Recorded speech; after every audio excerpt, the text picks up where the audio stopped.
bagaimana hendak aku memulakan penulisan ini.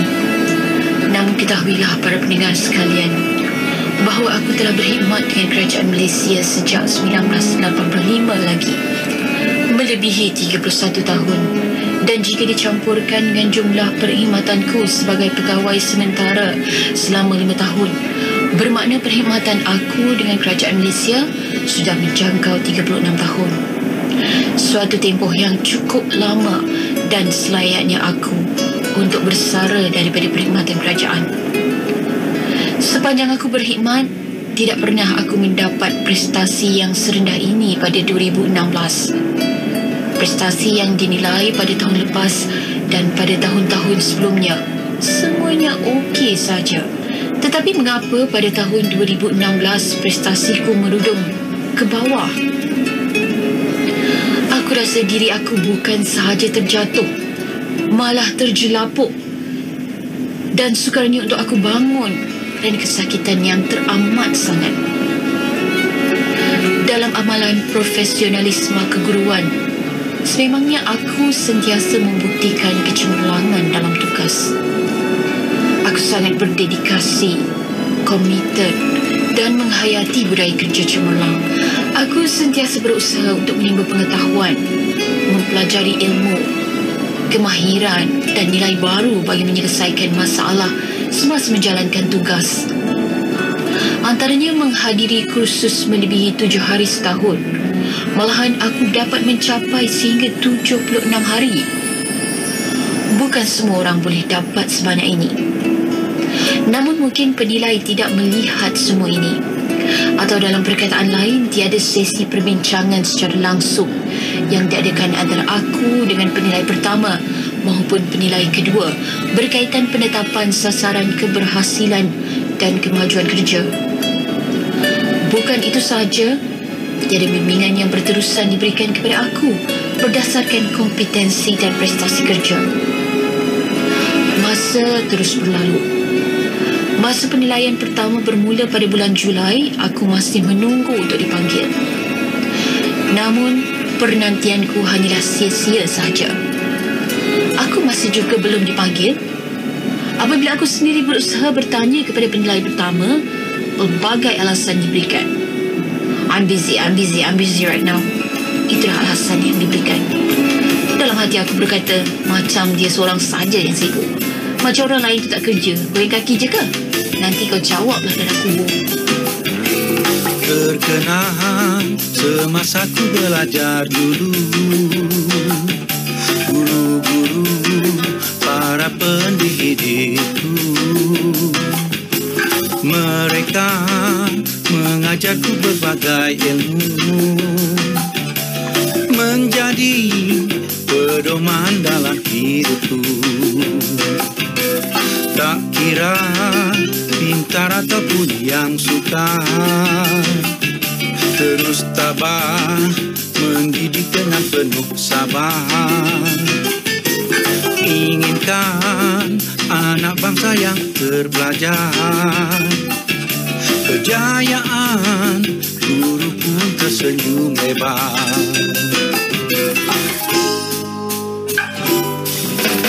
Kenangilah jasa baik guru,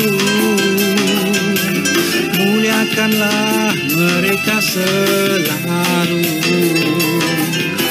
Walau mungkin tak lagi bertemu,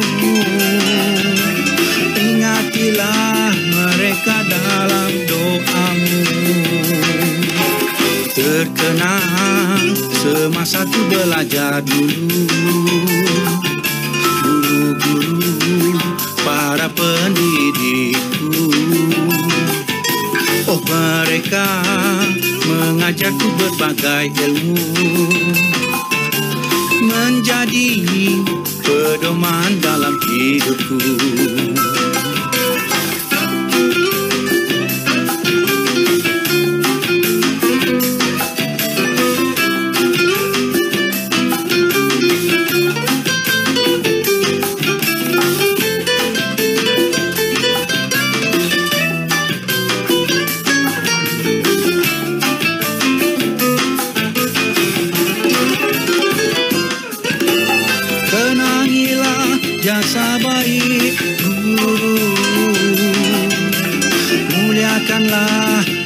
mereka selalu. Walau mungkin tak lagi bertemu, ingatilah mereka dalam doamu. Kenangilah jasa baik guru, muliakanlah mereka selalu.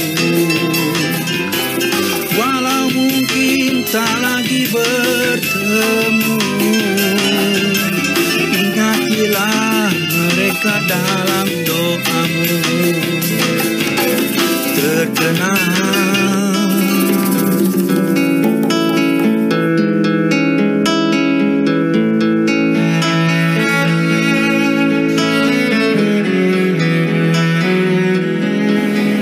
terus berlalu. Tiada pemakluman tentang skor yang aku peroleh dan tiada perbincangan bagi tujuan semakan semula sasaran keberhasilan. Ini bermakna kerja aku okey, tiada masalah. Tambahan pula aku masih simpan rekod pujian Encik Sudin terhadapku. Puan kerja sangat laju, sangat bagus. Kepimpinan puan sangat layak untuk diberikan prestasi tinggi. Begitulah Encik Sudin menanam tebu di tepi bibir. Usaha ke arah kecemerlangan sebenarnya tidak lepas daripada dugaan. Itulah yang aku hadapi. Aku seringkali menyiapkan tugasan dengan cepat kerana itulah prinsip hidup aku ketika bekerja. Kerana kita dibayar gaji setiap detik dan setiap saat semasa berada di pejabat. Namun mungkin bagi sesetengah orang, boleh keluar ke mana sahaja yang mereka suka. Contohnya menghantar dan mengambil anak dari sekolah. Sedangkan pada masa itu masih lagi waktu bekerja dan bukannya waktu rehat. Mungkin pelbagai alasan diberikan. Alah, pejabat dekat dengan sekolah, tak apalah. Ada yang tinggal di kuartus pula mengambil kesempatan pulang awal. Jam baru menunjukkan ke pukul 12.15. Belum waktu rehat. Tetapi bagi alasan, aku dah masak lah, nak jadi isteri solehah lah. Klise. Aku sedar, apabila aku ingin menjadi pensyarah cemerlang, sudah pasti ada orang yang tidak puas hati. Mungkin cemburu. Dan aku tidak dapat menahan perasaan cemburu orang terhadap diriku. Aku akan sentiasa berfikiran positif, memenuhkan kehidupan dengan kegembiraan, keseronokan, kebahagiaan dan rasa kekitaan. Aku sentiasa bersyukur dan insya-Allah hidup akan tenang. Kadang-kadang kita tidak menyangka bahawa rakan baik kita adalah musuh dalam selimut, gunting dalam lipatan, duri dalam daging. Dia telah memfitnah aku dengan pelbagai tumahan dan cerita yang tak betul. Kami ini bekerja sepasukan. Mana mungkin aku tamak dituduh merampas kerja dia pula tu.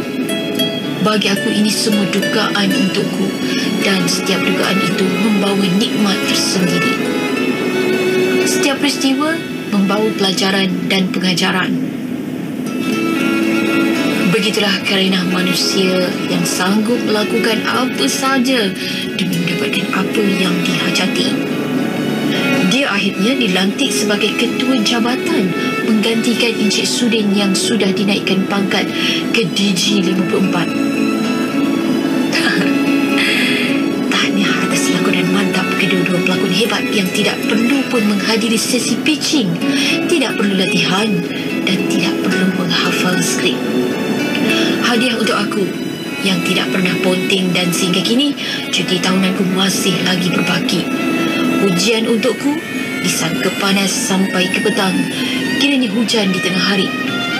Markah aku merudum terus ke lantai. Bila ku terkenangkan kata manismu, dalam hatiku rasa bagai tertipu. Kulihat seri wajah tersenyum gira, membawa arti cuma ingin bertentang.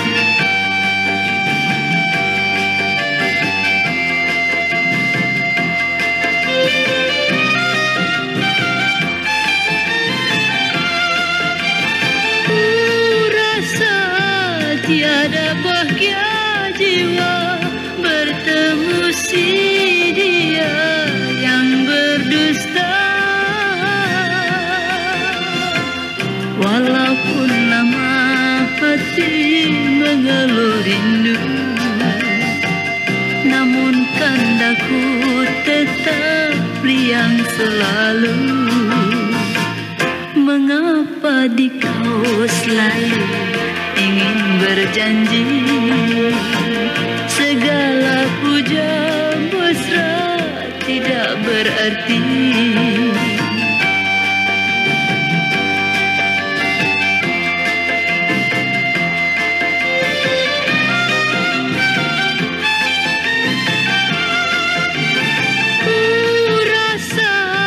Tiada bahagia jiwa bertemu si dia yang berdusta. Walaupun lama hati mengeluh rindu, namun kandaku tetap riang selalu. Mengapa di kau selalu ingin berjanji, segala puja mesra tidak berarti.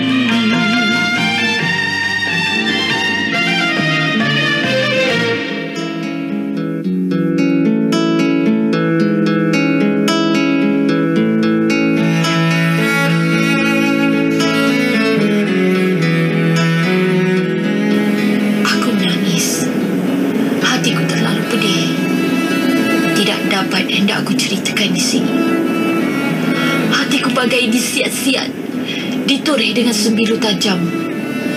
Hasratku untuk memohon sebagai pensyarah cemerlang hancur berkecai pada 2016. Seminggu aku dalam kemurungan, tidak tahu apa yang harus aku lakukan. Kalau dulu aku dikatakan very proactive, multitasking and very competent dan sebagainya, sememangnya orang yang proaktif layak mendapat markah 4, cemerlang. Tapi apabila aku diberikan markah sekadar 2, bermakna aku ini dalam kategori diketuk baru buat kerja. Nampaknya aku kena belajar untuk bekerja dengan lambat seperti kura-kura, barulah layak mendapat markah 2 kategori sederhana. Pada penilai pertama, aku bolehlah jawab di alam kubur nanti yang aku tahu dia hanya mendengar rancangan bahasa Inggeris saja. Rancangan aku, dia dan lagu Adila ini not her taste. Semasa aku menunaikan fardu haji, aku sentiasa berdoa agar Allah Subhanahu Wa Taala memberikan taufik dan hidayah kepadanya agar dia berubah, dan aku tidak mahu berdendam dengannya, kerana Allah Taala berfirman, maka barang siapa memaafkan dan berbuat baik, maka pahalanya atas tanggungan Allah. Surah Al-Shura ayat 40. Kepada penilai kedua aku, sekiranya dia mendengar, tetapi setahu aku dia ni kata orang duk tantu ajalah, tak ke mana pun. Sejak masuk ke dalam organisasi kami dengan hanya ijazah sarjana muda, sehingga kini tak bertambah pun. Master ke PhD jauh panggang dari api lah. Tapi cakap gah bukan main lagi. Diri sendiri tak pernah berubah pun. Pelik ya? Macam mana dia boleh masuk dalam organisasi kami? Kelayakan minimum harus mempunyai master. Mungkin dia guna kabel besar. Seluruh kawanku, semoga aku akan terus sabar atas apa juga dugaan yang diberikan Allah kepadaku. Dan sebagai seorang yang beragama Islam, aku hanya mampu memaafkan walaupun sukar untuk melupakan. Aku bukan Tuhan untuk menghukum kedua-dua asbab prestasi kemuruduh. Hidup di dunia ini sekejap saja. Aku tiada kuasa apa-apa. Tambahan pula aku bukan ketua jabatan. Apabila kita dilantik menjadi ketua jabatan, tanggunglah amanah itu dengan jujur, ikhlas dan penuh tanggungjawab. Tidak menyalahgunakan kuasa tanpa memberikan peluang untuk memberi keterangan membela diri, audi alteram partem bahasa perundangan, dan tidak melaksanakan natural justice yang seharusnya ketua jabatan ikuti, dan berilah nilaian prestasi anggota bawahan dengan sejujurnya dan sebaik-baiknya. Kalau ada orang bawahan yang lemah, tidak perform, bantulah. Bukan dia membisu dan terus tenyeh saja markah. Ingatlah wahai Encik Sudin, Sekali kau tabur pasir ke dalam periuk nasi orang, satu keturunan kau akan disumpah oleh orang yang teranaya itu. Mungkin balasan tidak jatuh kepada kau, tetapi ingatlah, kau ada anak-anak, adik isteri, dan mungkin suatu hari nanti kau akan dapat cucu atau cicit. Bila terkena pada keturunan kau, baru kau akan ingat apa penganiayaan yang telah kau buat kepada anak buah kau suatu masa dahulu. Walau apapun status atau pangkat kita di dunia ini, hanya amalan kita di dunia yang akan dibawa ke mati. Darjat di sisi Allah adalah lebih penting. Namun aku mampu tersenyum puas pada hari persaraan kerana telah memberikan yang terbaik. Dan sesungguhnya Allah Ta'ala berfirman, Allah tidak menyukai ucapan buruk yang diucapkan dengan tenang kecuali oleh orang yang dianiaya. Allah adalah Maha Mendengar lagi Maha Mengetahui.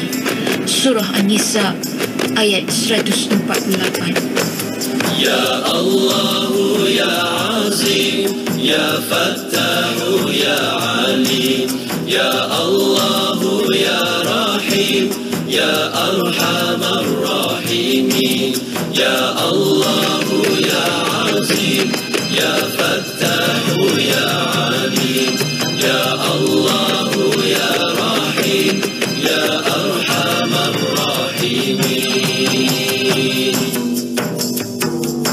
Dalam semua tindakan kita, niatkanlah kerana Allah, agar kita mendapat berkat dalam senang ataupun susah. Dalam setiap amalan kita, mulakanlah dengan berdoa. Bersungguhlah dalam usaha, berbuatlah yang sebaiknya.